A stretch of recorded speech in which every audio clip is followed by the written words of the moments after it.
So let's welcome our student speaker, Heather Jones.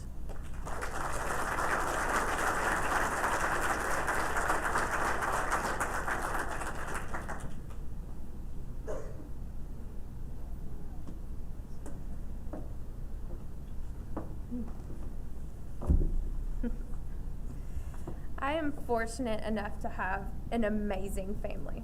I mean, not my whole family, but the majority of them are pretty awesome. They support me, encourage me in life, laugh at me when I do something ridiculous, and they tell me when I'm being impractical. But most importantly, they ensure I have what I need to reach my goals. If you're friends with me, they would even love, support, encourage, and make fun of you too.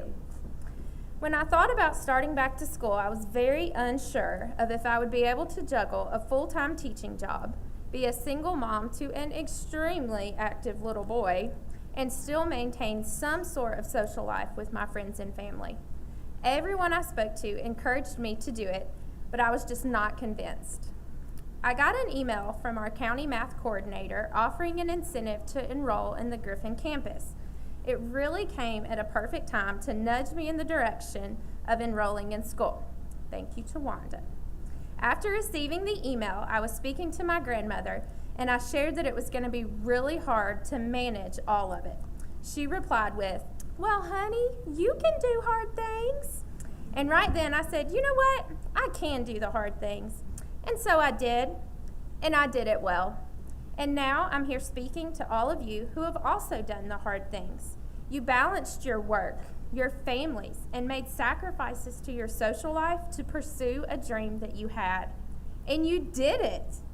And you did it well. And that is amazing. Now you get to share your joy with the world. My mama has always been a source of joy for me, and not just because she always believes in whatever crazy idea I have thought up, but because she encourages me to do the things that make me happy. Sometimes I look back at those things she encouraged me to do and ask her, "Why in the world did you tell me that was a good idea?" She always just laughs and says, "Well, because at the time it made you happy." For example, when I was purchasing furniture for the first time, I fell in love with this turtle ottoman.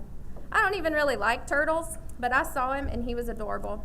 He had a leather shell and cute little turtle feet and a cute little wooden turtle head and a cute little wooden turtle tail. I kept looking at him at the store, but I talked myself out of it because I really didn't think a turtle ottoman was a necessity. But my mom was with me and said I needed it because I loved it.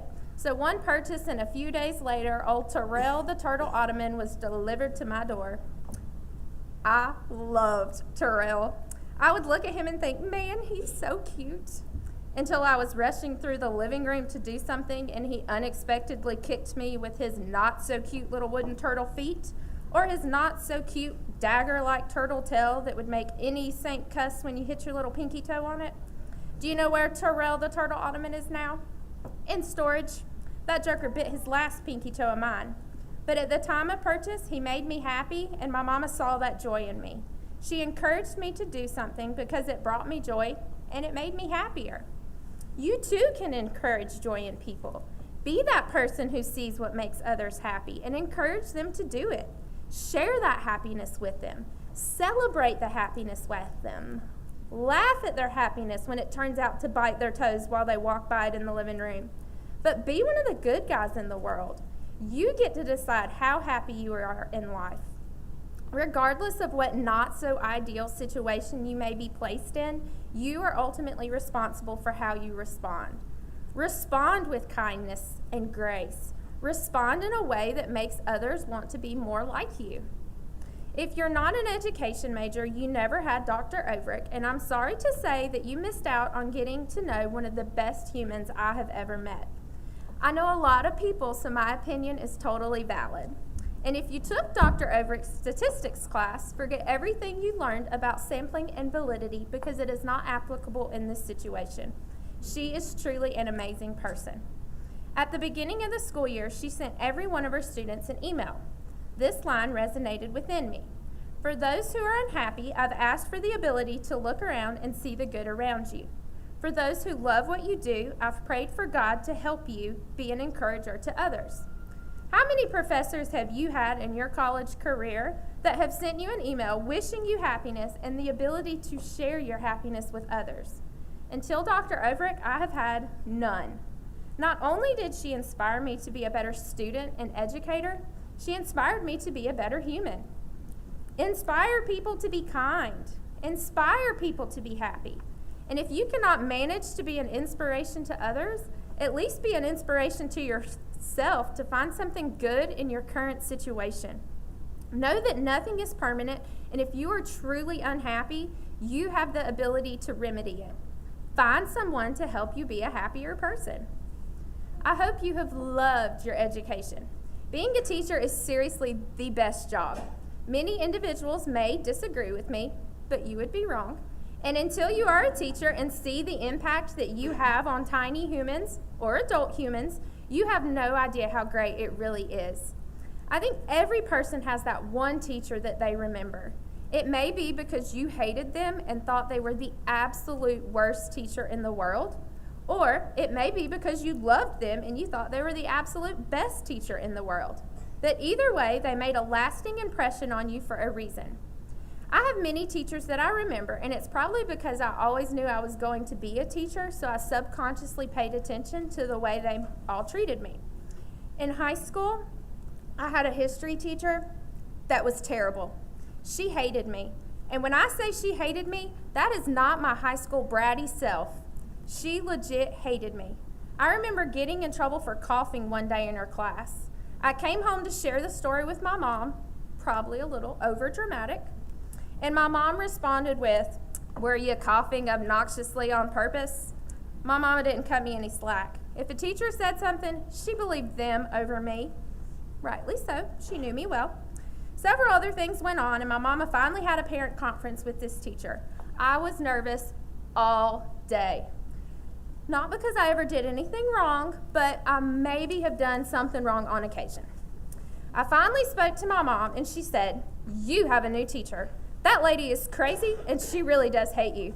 My response, "Hold up, she hates me?"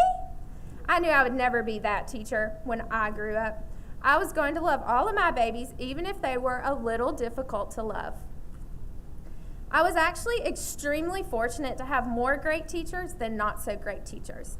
In fact, I had the privilege of not only having an amazing 5th grade teacher, but also becoming a peer to him during this program. Mike Wernicke has been more of a mentor to me than he will never, ever know. Well, until now, the secret is out. Mike, you've made a huge impact on my life. Even before this program, we worked in the same county, and I always saw him at professional development. Throughout my teaching career, he has been there to motivate me to be better. He always has a way of pushing me out of my comfort zone. He's very persuasive and always has a comment like, "I think you're ready for this," or "I think you'll be really great at this, you should do it." I always end up agreeing to do these things, regretting that I agreed to do these things, following through and doing the things, and then actually being extremely grateful that he led me to do said things. Everyone should find a Mike Wernicke in their life. Find someone who pushes you out of your comfort zone, challenges you to be better, and encourages you to be the best person you can be in life. Better yet, you can be a Mike Wernicke to someone. Encourage them to do their best and share it with the world. And go Dogs.